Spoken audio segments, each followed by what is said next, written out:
You are listening to The Investor Way with Sam Ball and Jonathan McEwen. If you enjoy the show, please subscribe and follow us on Twitter at TIWTweets. Hello, welcome to The Investor Way with me, Sam Ball, my co-host John McEwen. In this week's episode, we'll be discussing Fevertree, Trainline, Kingfisher, Schroders, Ocado, and Bumble. John, should we start off with Fevertree? Yes, so Fevertree, the AIM-listed tonic maker, had their full-year results out this week, with full-year revenue rising 26% to 311.1 million, ignoring the effect of exchange rates, with growth in all of their markets. And supermarket sales have remained above pre-pandemic levels, with sales in the on-trade recovering in the second half. As a result, EBITDA grew 10.3% to £63 million, but margins fell back from 22.6% to 20.2%. In a little bit more detail then, in the UK, revenue was up 15% to £118.3 million, with the recovery of the on-trade business, sales growing 59%, but off-trade sales remaining in line with the exceptional year of 2020, in spite of bars and pubs reopening. In the US, revenue was up 41% to £77.9 million, with premium spirits and mixers becoming more popular. In the fourth quarter, Fevertree's second production site was launched, with production to increase in the first half of 2022, which should bring costs down in their supply chain in the States. Similarly to the UK, off-trade sales remain strong, but broadly in line with 2020. In Europe, revenue was up 40% to £88.2 million, with a return of tourists boosting on-trade sales, particularly with new flavours like rhubarb and raspberry tonic and strong sales in the supermarkets. In the rest of the world, sales grew 6% to £26.7 million, with strong growth in Australia and Canada and a continued push in Asia, entering another 3 markets. Free cash flow came in at £43.2 million, compared with £35.5 million in 2020, and net cash was up to £166.2 million from £143.1 million in 2020. With these results, Fevertree said that they expect to deliver revenue growth of 14 to 17% in the new financial year, but due to significant uncertainty in relation to input costs, cash profit growth is expected to be limited, and they downgraded their guidance from between £69 to £72 million to £63 to £66 million. The market didn't like and didn't anticipate this, and shares were down 8.3%.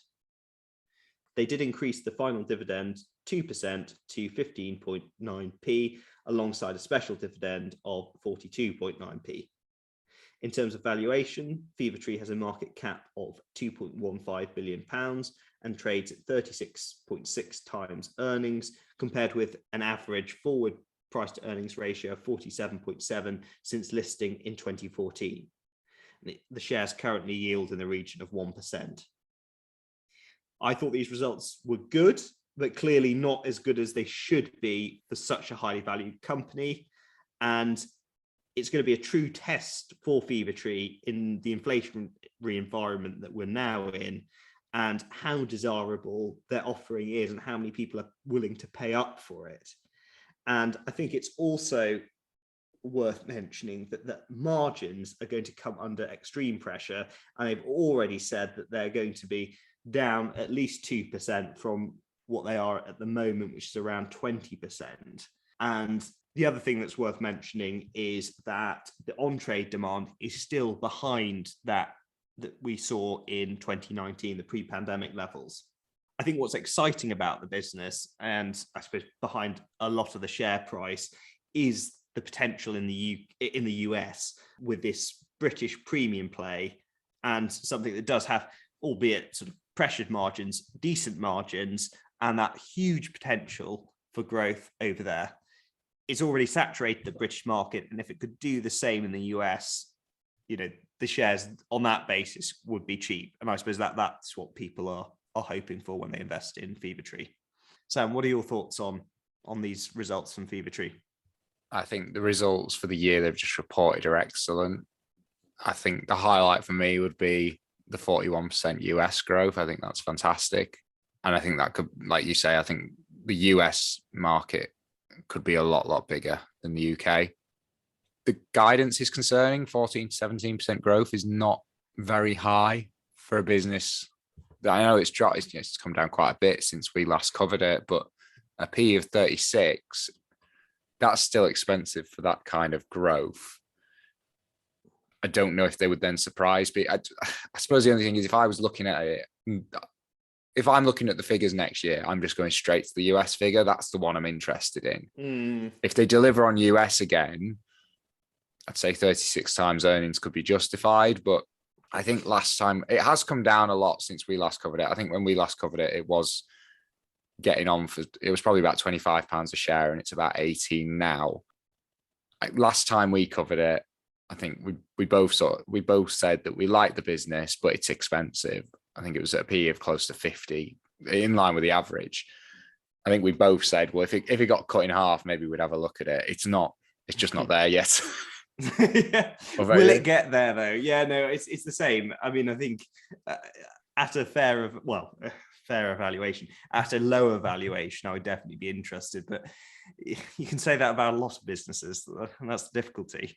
I think it's interesting as well. Over the last 5 years, the shares are only up 24% now after that pullback.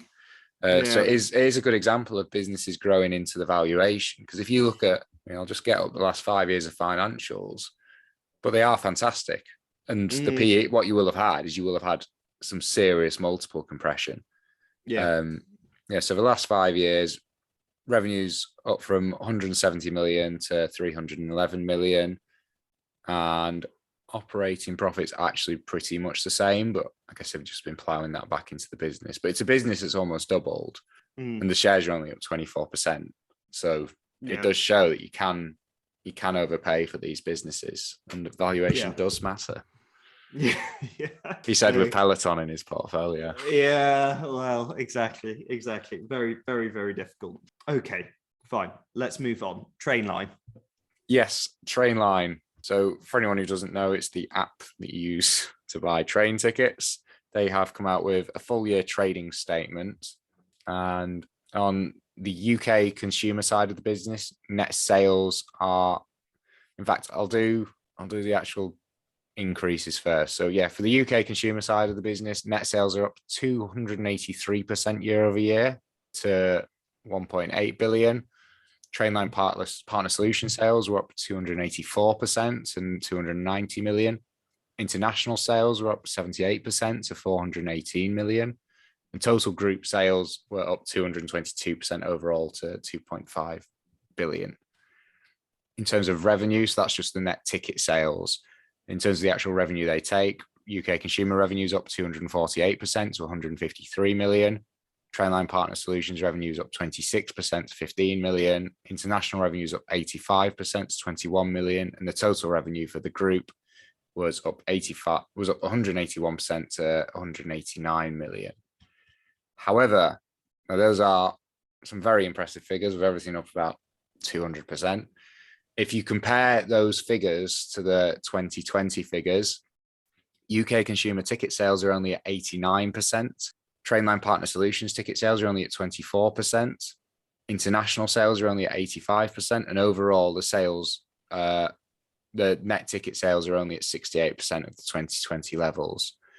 If you do that quarter by quarter of the year, in the first quarter, they were only at 37%, increasing to 71% in the second quarter, all the way up to 86% in the third quarter, and then dropping down to 75% in the last quarter due to the new variant. So they've highlighted that before Omicron, group net ticket sales had recovered to 86% at the same period in 2020, the highest level since the start of the pandemic. Adjusted EBITDA for the 2022 year is expected to be around the top end of the previously guided range of 35 to 40 million.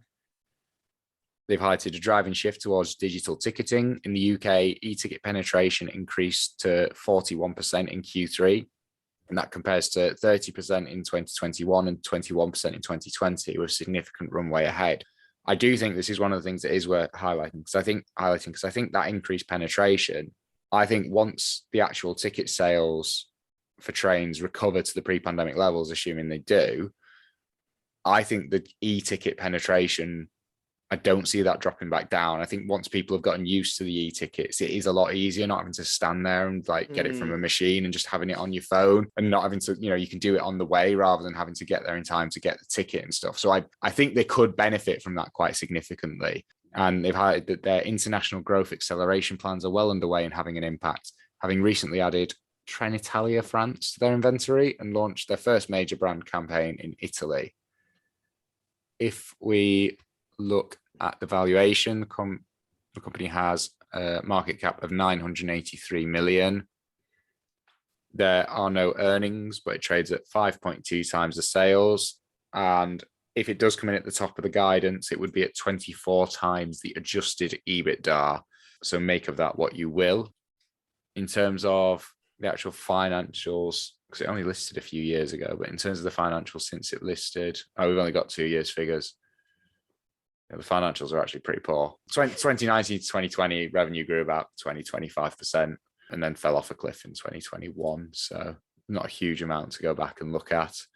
Share price performance since listing has not been fantastic. It listed at about £4 a share, and it's about £2 now. It's down 17% in the last 2 years and 55% in the last year. My view is it's an interesting business to follow. I don't consider it to be particularly investable, just because it's firstly very dependent on government policy, and it's very, very expensive. It could grow into the current valuation and still look expensive. It's not entirely clear how profitable it's going to be, and it does have the problem that if it's too profitable, it might end up getting nationalized. So yeah, I know they've got the international stuff, but that's the majority of the revenue. About 80% of the revenue comes from the UK. So as to how fruitful international would be, I don't know. So for me, it's just very expensive. And I do sympathize with them. The pandemic absolutely hammered them. But the figures since listing are atrocious. What are your thoughts, John? Yeah, pretty much the same. And I think with cost of living crisis and things, like you say, if they start to do better, then they're at risk of they may be at risk of political intervention anyway, and nationalization, or the government sort of launching their own equivalent. But I wouldn't have thought it's an investable company at the moment. I do like the product. I like using it, and the e-tickets are very straightforward, nice app, but I wouldn't go any further than that. Yeah, I like the product as well. I'd put it in the same camp as Uber. It is a very good product. Delivery, it's just not a very good business. Fine. Right, shall we move on to a much better business? Yeah, one of your favorites. It is, yeah. Yeah. I'll come on to it. I like it more than I did. Kingfisher, the FTSE 100 DIY retailer, which is best known for B&Q and Screwfix.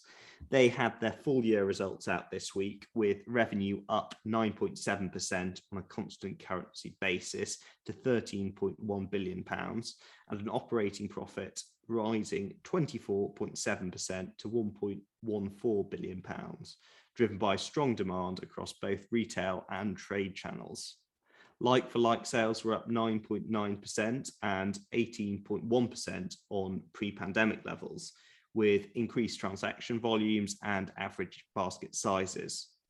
E-commerce sales were up 5.3% and 171% on pre-pandemic levels, with multi-channel engagement remaining high. E-commerce sales now account for 18% of overall group sales. Retail profit was up 16.7%, with growth of 16.6% to £794 million in the UK and Ireland, and 22.5% in France to £221 million. Free cash flow came in at £385 million, which was down 59% on the previous year, reflecting a reversal of inventory-driven working capital inflow in the prior year.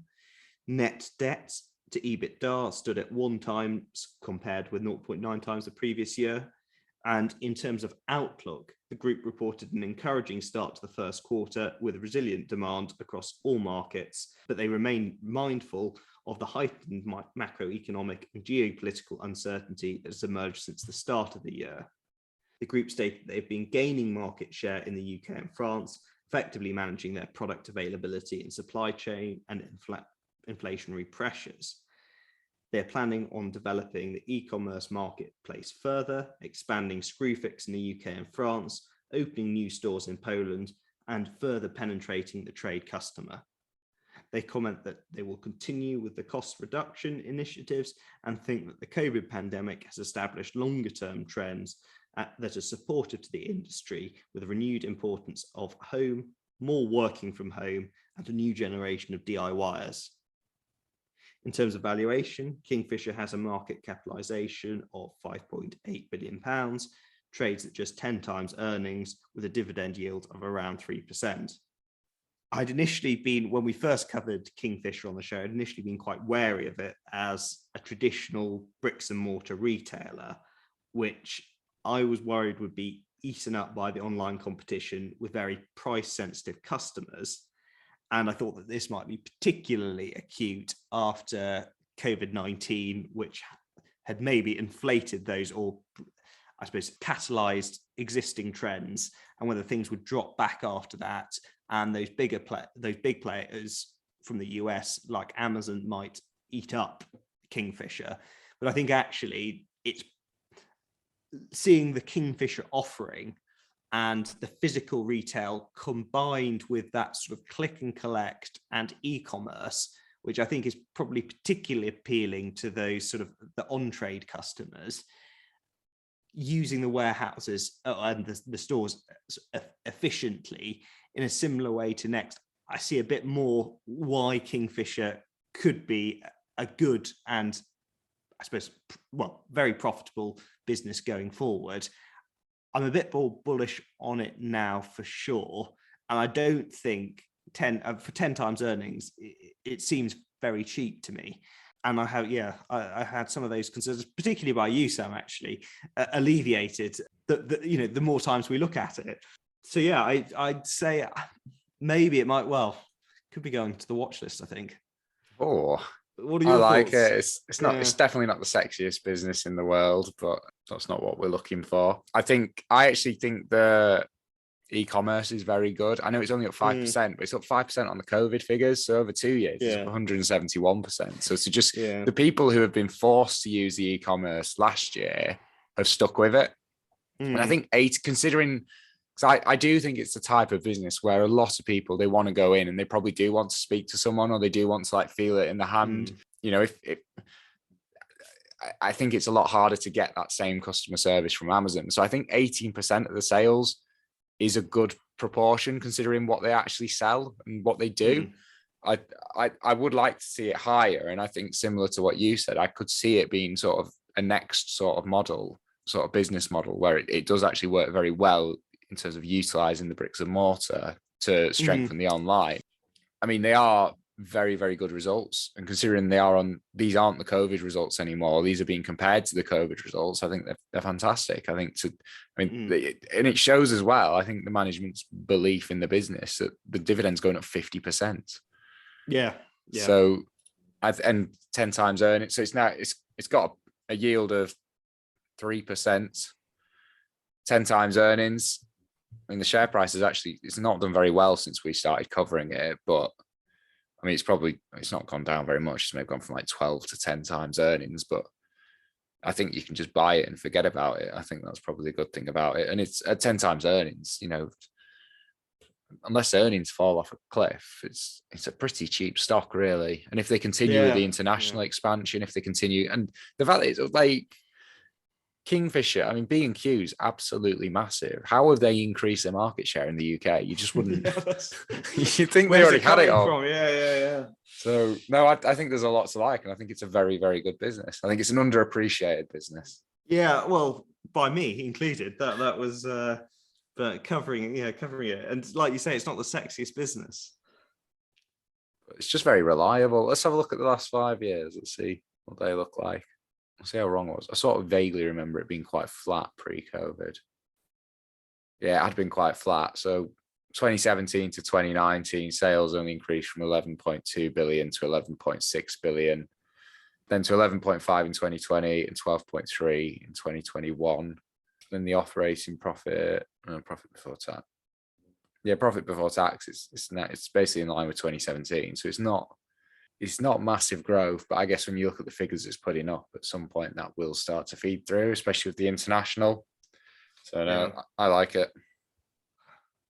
For the watch list, for the buy list? Yeah, no, it's good enough for the watch list. The only concern I would have is, in the as well as it's doing in the UK, I feel like it is pretty saturated. Yeah. I think you could argue if they could do what Next has been able to do, they might not necessarily need to increase the revenue that much. If they could shift more of it online, it might be they can improve the margins and they get the extra profit that way. Or maybe if they're doing it online, they can get the current customers buying more or something like that. But I think it's the international that you'd really be hoping for, because they do have a surprisingly big European presence. No, I like it. And I think at 10 as well, there's not that much of a risk there. Yeah. If it re-rates to 8. Yes, it's not a disaster. Yeah. Whereas you got a lot further to go with Fevertree. Yeah, exactly. For not too dissimilar growth rates based on the guidance. Okay. On to a wealth manager, Schroders. Yes, Schroders, who we have covered before. But yeah, they are a wealth and fund manager, so like financial products is that sort of thing they offer.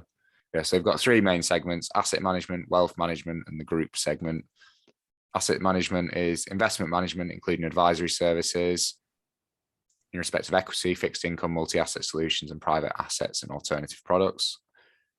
Wealth management is investment management, wealth planning, and banking services. And the group segment is the investment capital and treasury management activities, corporate development and strategy activities, and the management of costs associated with government and corporate management. The company also offers UK advisory, fiduciary management, and derivatives business. So they have come out with their full year results. They highlighted that their 3-year investment performance, key performance indicator for the group, was strong again, as 79% of their assets outperformed their relevant comparator. And that is their relevant comparator, not necessarily, the world index or something like that. Not the benchmark that the investor way. No, they wouldn't. I doubt they outperform the comparator we'd pick, but I guess if they're selling a certain type of asset, they'll use the same benchmark as everyone else, because otherwise they're just shooting themselves in the foot. So they're outperforming everyone else offering the same types of assets, but whether or not those assets are the best place to park your money is another thing. They generated net new business of 35.3 billion, which represented an annual organic growth rate of 5%. Their assets under management increased by 10%, up from 663 billion at December 2020 to a high of 731.6 billion. They said their strong financial performance reflects the benefit of the investments they've made in recent years. They've developed the capabilities in the strategic growth areas of private assets and alternatives and wealth management, expanded their geographic reach, and evolved their product range. So their net income increased by 18% to 2.5 billion. Operating expenses increased in line with net income, so by 17% to 1.3 billion. Profit before tax and exceptional items was up 19% to 836 million. Profit before tax was up 25% to 764 million. Profit after tax was up 28% to 623 million. Basic earnings per share before exceptional items was up 22% to 244 million. Basic earnings per share was up 28% to 220 million, and the dividend was up 7% to £1.22 a share. And there were a few interesting points from the slides. So their assets under management, which is now a record 731 billion, for the last 5 years, that's grown at a compound annual growth rate of 10% a year. So that's up from 453 million in 2016 to 731 million this year. And in terms of the revenue diversification by business area, 16% of the revenue comes from private assets and alternatives, 32% from mutual funds, 14% from wealth management, 11% from solutions, and 27% from the institutional side of the business. In terms of the assets under management growth for the last 5 years for the different areas, in the last 5 years, private assets and alternatives is up 120%, solutions is up 120%, mutual funds is up 29%, institutionals up 17%, Wealth management's up 105%, and joint ventures and associates is up 72%. They've highlighted the private assets and alternatives assets under management is up 16% year over year, and that's been driven primarily by strong net new business. Private assets under management has grown at a 17% compound annual growth rate from 2016 to 2021, growing from 24.4 billion to 53.7 billion. And they've said that their diversification towards higher longevity areas is paying off. So their gross outflow rate dropped to 18%, and the average longevity now is at 5.3 years, and that's up from 4.1 years in 2016. So I'm interpreting gross outflows. I'm assuming that's just how long on average a client remains with them. So in terms of the valuation, business is trading at a PE ratio of 13 with a dividend yield of 3.48. And if we look at the past 5 years figures, pretty steady grower. It's revenues up in the past 5 years from 2.5 billion to 2.9 billion. Operating profit pretty much in line. It's actually down slightly. Earnings per share is about in line, and the dividends up slightly. I think these are good results. It's probably fairly similar to Kingfisher, and it's a pretty steady business. I think the valuation is pretty fair. I think the dividend yield of 3.48% is quite attractive. I think it's a business with a very, very good long-term focus. I think, and it's, especially if you do want to learn more about it, I'd go back and listen to the interview we did with John Kingham, because he talks about it much better. But it's a very, very long-term focused business, and it does just get it done. And I appreciate it's been helped by the environment we're operating in, but it has put up some very good figures there. I think every figure really is probably moving in the right direction. I don't think there's really any negative in there.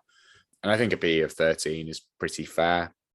John, what are your thoughts on this business and the valuation? I mean, it's certainly not an expensive business.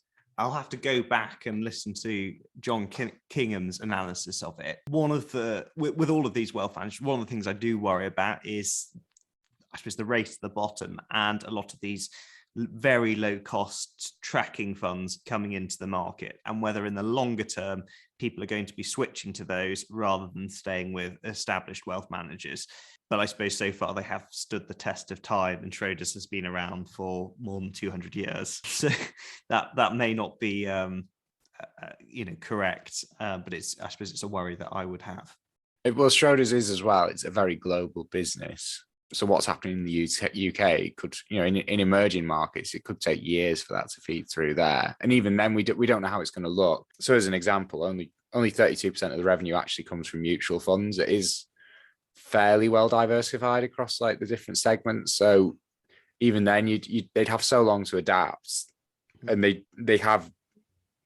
Well, it is a very good business that they probably would. I don't know how much people are going to come in and steal in terms of their market share. I mean, Vanguard have launched their they've got a direct consumer platform, and they are in the UK. I'm not sure how it's doing, but they're launching a sort of a low cost advisory service. AJ Bell have, I think they plan to introduce one. Hargreaves are doing one. Am I right? Yeah. So I think there are a lot more players entering the market, and of that sort of low cost variety. Yeah, I mean, another thing that John Kingham talks about is just the name. It does mean something. You know, if you're talking about protecting, for example, like intergenerational wealth, you can rely on Schroders. Yeah, because they have been around for 200 years. Yeah, no, I wouldn't disagree with that. And it's not, this isn't like an expensive stock anyway. You might just pay your PE of 13. You might get a share price appreciation of only 5 or 10% a year, and you might take your 3% dividend and go home. Yeah. Whereas maybe if you'd gone to Hargreaves or AJ Bell, you could have got slightly higher returns. But I think it's fairly priced for what it is. Yeah, no, fair enough. One you'd buy? Probably not. In spite of what I just said, I own Hargreaves, and I would prefer to continue to own it. Okay. I think, but then you've got your own set of issues on the future for Hargreaves as well. So that's right. So I don't own any. Okay, Fine, and I'm not sure that I'll be saying the next that about the next company, Ocado, the online grocery retailer. So they had their first quarter trading statement out this week, with Ocado Retail, the joint venture that they have with M&S, seeing sales decline 5.7% to £564.7 million. It was up against tough comparators from the pandemic, with the wider UK grocery market sales down 4%. Average orders per week grew 11.6% to 367,500.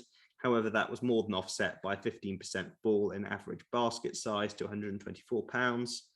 They announced that the Bicester Customer Fulfillment Centre was opening later this year, adding capacity for an extra 30,000 orders per week.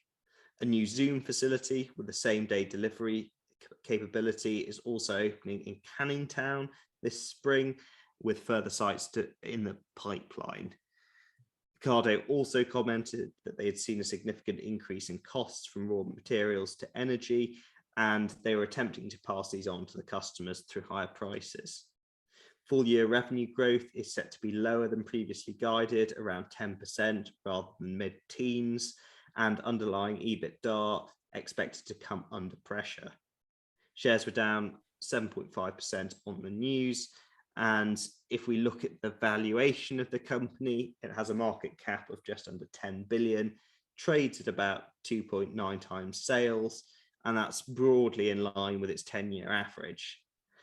And I thought clearly the trading update was disappointing, but investors buy the shares for the potential of the end-to-end online grocery platform with the incredible Ocado solutions, which Sam, you've talked about on previous episodes, which charges the third-party retailers to use the Ocado algorithm and the robotic systems and technologies within their automated trademark grid system in the fulfillment centers, or the warehouses, really. So I suppose you're investing for the longer term and the value that's sort of contained within that, rather than, I suppose, some of the numbers that you see in the Ocado, the purely the retail part. It's that longer term vision for it. Not one for me, but Sam, have you any thoughts on the business, Ocado as a business?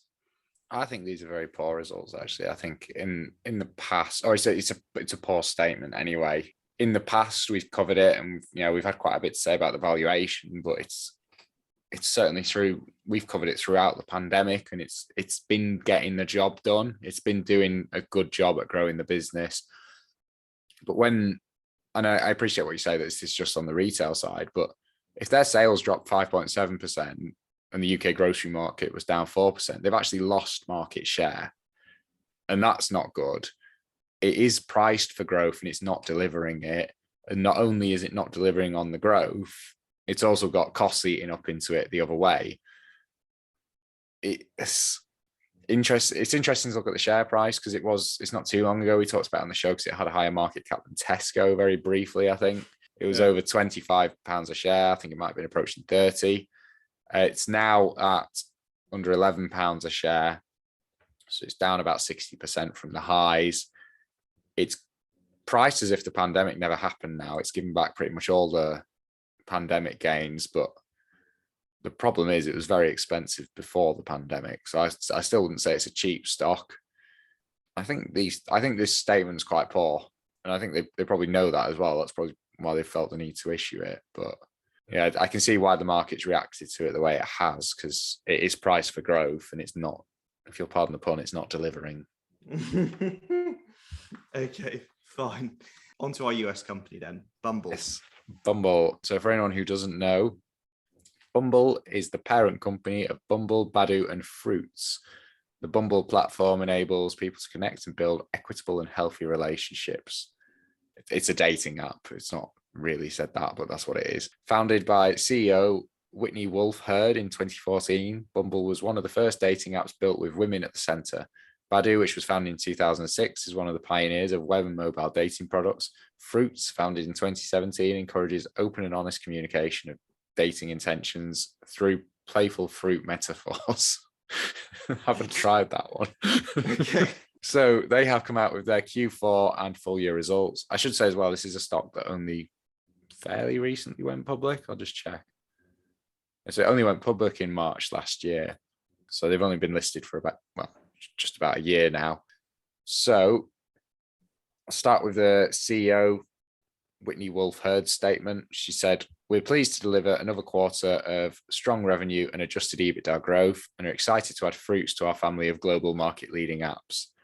In our first year as a public company and with our mission at the forefront of everything we do, we successfully executed on our core strategic priorities, driving scale and engagement, increasing monetization and improving profitability. In addition to its fourth quarter and full year 2021 results," this isn't the statement anymore. This is part of the earnings statement, but it's not the CEO that's saying this now. "In addition to announcing its fourth quarter and full year 2021 results, Bumble has also announced it is discontinuing its operations in Russia, as well as removing all its apps from the Apple App Store and Google Play Store in Russia and Belarus. The combined revenue from Russia, Ukraine, and Belarus was approximately 2.8% of Bumble revenue in 2021, almost all in Badoo app and other revenue. Russia, Belarus, and the Ukraine contribute less than 0.1% of the Bumble app revenue." So if we look at just the fourth quarter results, and then we'll go to the full year ones. But for the fourth quarter, revenue increased 25.7% to 208.2 million. This includes an unfavorable impact of 1.5 million from foreign currency movements. The Bumble app revenue was up 42.2% to 150 million. Badoo app and other revenue decreased 3.5% to 57.7 million.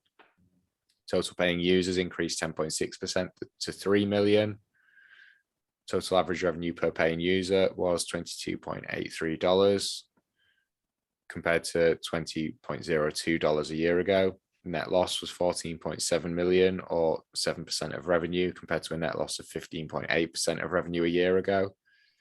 Adjusted EBITDA was 26.3% of revenue compared to 26.6% of revenue a year ago. If we go to the full year figures now, revenue was 765.7 million. And that compares to 542.2 million a year ago. Why have they not given the comparative? So that's 41% revenue growth. I don't know why they haven't given us that, because it's quite a good figure. So you'd think they'd want to point out the percentage.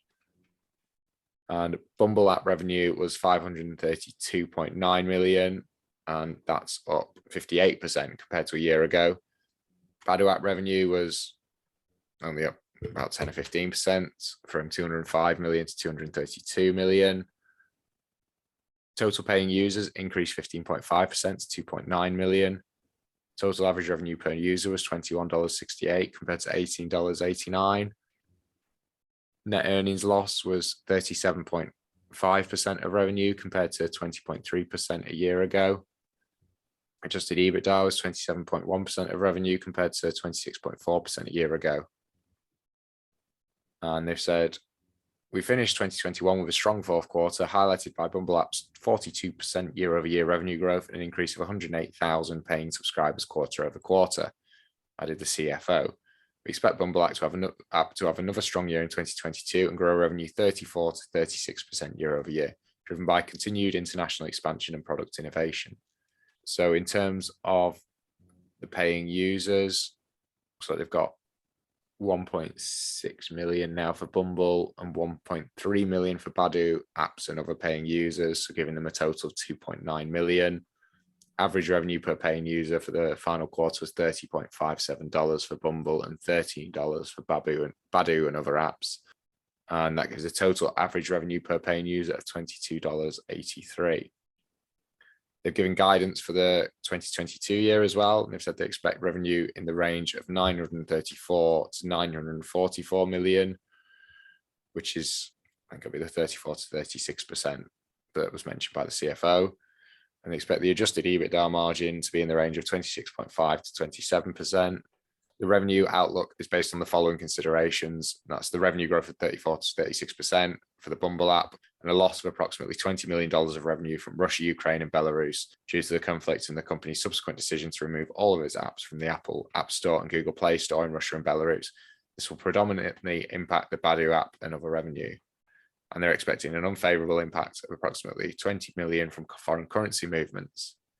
And they've said the adjusted EBITDA outlook does not assume additional costs that would be incurred if Google mandates Google Play billing, which starts in April 1st, 2022, if it were enforced.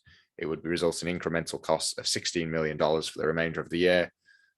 And the range does also not factor in additional savings from further App Store changes that may have a favorable impact.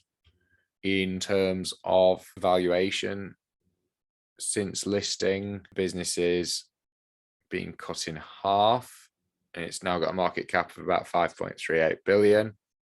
It's, as we've noted as well, the shares actually jumped about, so these results came out a week ago, the shares actually jumped about 50% on these results. So I don't know if people were just expecting the Russian side of the business to have had a much more of an impact. But yeah, price to sales is 7, and the price to adjusted EBITDA, I don't know how useful that metric is, but you can have it, it's 26. And if we compare that to their main competitor, which is Match Group, Match is 5 times larger in terms of market cap, has a price to sales of 10 and a price to adjusted EBITDA of 65. John, what are your thoughts on these results and Bumble as a business? I mean, I think they're very impressive results in terms of revenue growth. And I guess it's that future profitability and how much you're willing to pay up for it. I think for me, it'd probably be one that I'd watch and wait and see, although it's obviously a growth trend, and see whether it can, when they start getting the earnings through, I might take another look. What do you think about the competitors out there to Bumble? Because obviously there are a number of dating apps. Well, I think Match has the better apps. That's why it's 5 times bigger. Match has Match Group. I think it might have like eHarmony. It's got Tinder. It's got Hinge. It's got a much better portfolio of apps. Whereas Bumble, it's Bumble and Badoo. And I think Bumble's really the only decent sized one. I think if I was going to look at this industry, and it is an industry I would take a serious look at, because I think there probably is a lot of money to be made. And I think it's an industry, the dating apps are going to be around for a long, long time, I think. And I think those, whatever new mediums we get in terms of like apps or websites, or whether it's even some like VR thing, I think they're going to be, both Bumble and Match, they're going to be able to just move their brands across to the new platform. I don't think anyone's going to come and dislodge them, really. My view of stuff like that is, unless I've got a very good reason not to, I'd always want the market leader, and Match is by far and away the market leader. I only had a very brief look at Match. I don't think we've ever covered it properly on the show. The initial reaction is it looks quite expensive, but if you had a deeper dig into it, I think it is essentially a monopoly, really. Yeah. In terms of, Bumble, it's got a very small market share compared to Match. Match has all the best brands. They've got the pricing power. They've got all the people on there. I think really, if I was looking at the space, I don't think there's anything in these results that's not made me think, well, I won't even take a look at Match. I'd probably have a good dig into Match with the view to investing in that. I don't think I'd invest in Bumble. What about you? I would. Same argument. I was going to say, are there any new disruptors coming through? Or is that Bumble? Well, Bumble wasn't around. Bumble's fairly recent. But I think if one of them gets big enough, like they get bought. Because I think if you look, I'll just Google it. Let's have a look what brands Match own. Yeah, they must buy them. They can't create all these. They must just try and buy one as soon as it's big enough. But yeah, Match has Tinder, Match.com, Meet.it, OkCupid, Hinge, Plenty of Fish, Ship, and Our Time. And this is just off Wikipedia, so it's not fantastic information. This in 2019, they had 9.2 million subscribers. So that's 3 times larger than Bumble's figures. And you can bet they've gone up quite a lot from 2019 to 2022. I'm surprised no one's updated the Wikipedia since 2019. If anyone listening wants to go and do that, then next time we're on the show, we'll be able to give you more up-to-date figures. It looks like Ryan Reynolds is on the board of directors, so there's another plus for it. Yeah, so look, here it says, in February 2021, Match Group announced it would be acquiring a South Korean-based social networking company, HyperConnect, for $1.73 billion. August 2020, they surpassed 10 million subscribers across the portfolio. Oh, they've actually got even more dating services as well. Loads you've never heard of. Ablo, Black People Meet, Chispa, Disson's Domain, Upward, Twoo, Ship. But yeah, I suspect once some, most of the big ones you'd think by now have sort of been thought of. So I think if someone comes up with some quirky little one, and they're probably just going to get bought out by Match or Bumble at some point, that would be my guess. Would you have a preference between the two? I appreciate we've not really looked at Match in much detail at all. I think it would just be that it's the market leader, it's got the better brands, and I'd probably be inclined to pay up for that. I mean, that would be, but I'd have to have a look at it in a bit more detail. But yeah, it's probably an industry that I would look into a bit more, because I think, you know, the margins on it could be huge. Yeah, I'd agree with that. Especially if the scope to grow revenue from existing users as well. And as well, I don't know if you've seen it, but Apple and Google have come under a lot of pressure in the last couple of years on the App Store fees. So if they get bullied down, that could be quite big for Match and Bumble. Yeah. So of the 6 companies we've talked about this week, Fevertree, Trainline, Kingfisher, Schroders, Ocado, and Bumble, if you had to buy one, which one would it be? I'd probably go for Kingfisher this week. The first time. I'm sorry to be boring, but I'd go for Kingfisher as well, I think. Not Bumble. Not Bumble, no. No, maybe not Bumble. Match. Maybe Match. I'd have to have a proper look into it and just have a look at the growth and stuff like that. Because I mean, Yahoo Finance is showing it at a PE of 112. Looks like price to adjusted EBITDA was 65, but that's still quite expensive. So I think you still have to believe quite a lot in the future of the business. Although I suspect it's like the classic, like most of the American companies. If you actually have a look, the earnings are low, but it's because it's all going into like sales and marketing, and that's coming out. You're getting an artificially lower earnings. So if you looked at it and said with Match Group, well, how much do they need to spend on sales and marketing, and then to try to strip some of that out, that's not just growing the business, you might find it could be at a P of like 20 or something if it wanted to. But it's the sort of business I would definitely take a look at. I think it's a very, very good business. Well, thank you for joining, and we'll see you again next time. See you next week. Thank you for listening to The Investor Way. To get in touch, please follow us on Twitter at TIWTweets. This podcast is for entertainment purposes only and does not constitute financial advice. Neither Sam nor Jonathan are financial advisors. For investment advice, please consult professional advisors.